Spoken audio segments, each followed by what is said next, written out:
Lucy, Obsessions, a DPSN video blog. Hello, my name is Lucy and I am fantastic. Usually my fun facts about myself are what I'm going to talk about, so What are your obsessions? there will be two main ones, Harry Potter and One Direction. I've liked Harry Potter since I was 10 and One Direction has been in the past 6 years. Where have your obsessions taken you? In regards to Harry Potter, I managed to explore a lot of the places where they filmed and where J.K. Rowling wrote the books all around the United Kingdom. A couple of years ago, I went to America and was like, you know what, hashtag YOLO, I may as well go to Harry Potter land. And I managed to meet Rupert Grint while I was in New York on that same trip. I've managed to meet a few of the cast members through Armageddon as well, which has been incredible. With One Direction, my sister and I, when they announced their last tour, we decided that we'll go to any of the New Zealand shows and maybe one Australian show.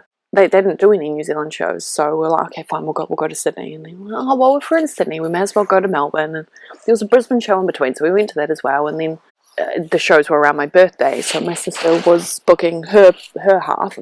I got a text from her being like, so they may have bought us some more tickets. We get to Australia, and Rachel has managed to find some friends through the Twitter One Direction fan base, and some girls, 16-year-olds, who were just, they'd grown out of One Direction, and we picked up their tickets, and they were the best seats of my life.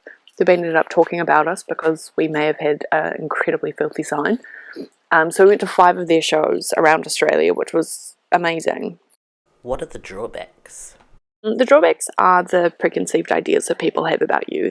People really like to just write me off as some wannabe teenager, which is unfortunate because people often don't realise that there is depth to these texts and to these forms of media, and I find it really interesting, but clearly other people don't. What's the most difficult part? The hardest part is not being able to stop and losing the control. Like last weekend, the latest Harry Potter book came out. And when I was younger, I used to go and I'll be at the store before it opened. No one else was there, but I had to be first. And so when The Cursed Child came out last weekend, I was like, no, you know what? I'll just be casual about it. So I'll just go an hour early. And then quarter to 10 kind of comes around. I'm like, I have to leave right now. I can't do this. And I got to the store and there was no one there. I was like, are they even selling it?